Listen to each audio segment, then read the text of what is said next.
Good morning, everyone. So, in previous lectures, we finished this chapter 15, and today I am going to start new chapter, which is chapter 16, light. Okay. So, okay. The first topic of light is rectilinear propagation of light. First of all, I want to ask something. We are able to see anything with the help of what? With the help of source of light, with the help of light. Okay. So let us see. When you go to see a film in a theater, observe a beam of light coming in a projector. Okay. And falling on the big screen. Does the beam take a straight path, a curved, or a screen? Okay. Shiny torch on a dark, does a beam of light appear to take a straight path or curved path? The observation suggests the light travel in a straight line. So, whatever the projectors of beam of light or a torch beam of light, they all travel in a straight path, a straight line. You can see also figure 16.1 how light travel in a straight path.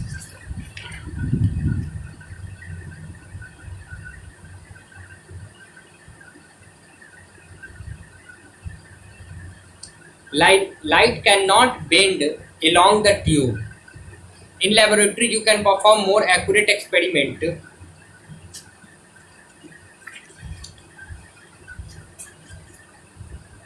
When you see figure 16.2, this one, you can see light is coming through only hole. So because light travel in a straight line. Experiment showed that light travel in a straight line. In this experiment, we will find that the flame only be the seen when the hole is exactly in a straight line. If you disturb one cardboard, you will no longer be able to see the candle flame. This experiment verifies the light travel in a straight line, and this is known as rectilinear propagation of light. Okay, rectilinear means the motion in a straight line. So this propagation of light is rectilinear. Okay, now let us move to another important topic, which is reflection of light. When light fall on object, a part of it is bounced off from its surface.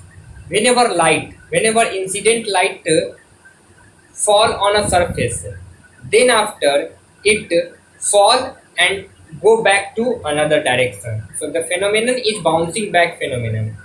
Come, hit, and back to go. Hit, go.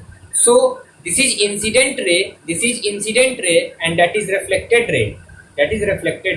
Okay. So the bouncing of a light from a surface is known as reflection of light. It is a phenomenon in which light reflect. Okay. An object with a smooth and shiny surface such as mirror or polished metal surface reflect more light than the object that a dull surface and a book on a wall. So metallic surface, shiny surface reflect more light than dull surface or dark object. Okay. You can see figure 16.3. A child using a mirror to reflect sunlight toward a wall. When you see a mirror to assign light on the wall, you can see the property that the plane mirror reflect most of the light falling on it. By turning the mirror, you can reflect the light in a different direction. Okay.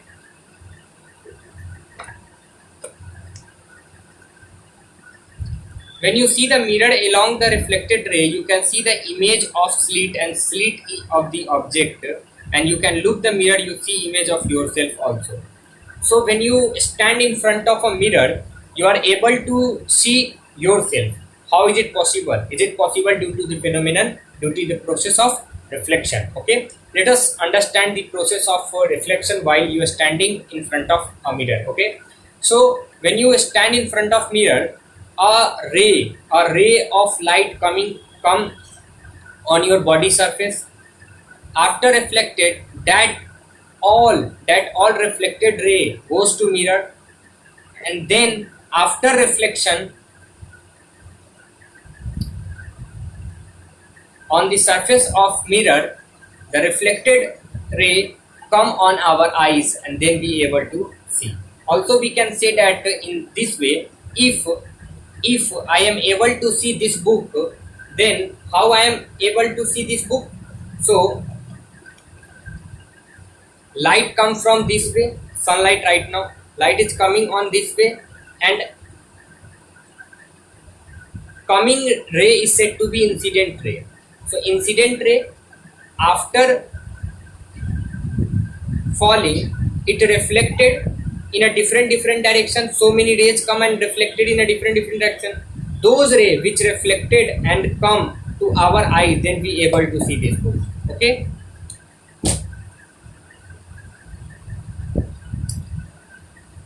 Now, angle of incidence, angle of reflection are the two important terms.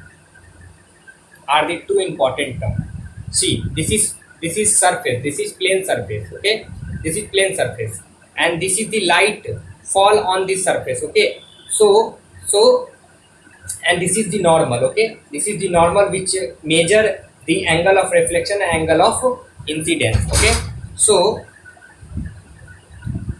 whatever the incident ray come on the surface, and the angle of incident ray is said to be angle of incidence in respect of normal, okay, normal, this one, okay, and whatever the reflected ray, the angle of reflected ray is said to be angle of reflection.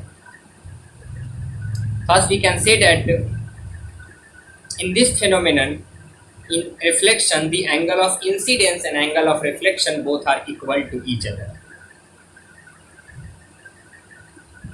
It means that if angle of incidence is 40 degree, then angle of reflection is also 40 degree. If incident ray come at the degree of 45 degree, then after reflection, the reflected ray also go with the 45 degree. Now let us talk about real and virtual images. A projector form an image on a screen. A mirror also form an image. You can stand in front of it. What is the difference between these two images? First image formed on mirror and second one on screen. Okay. The image formed by projector in the cinema hall are real image because it is formed on a screen. Okay.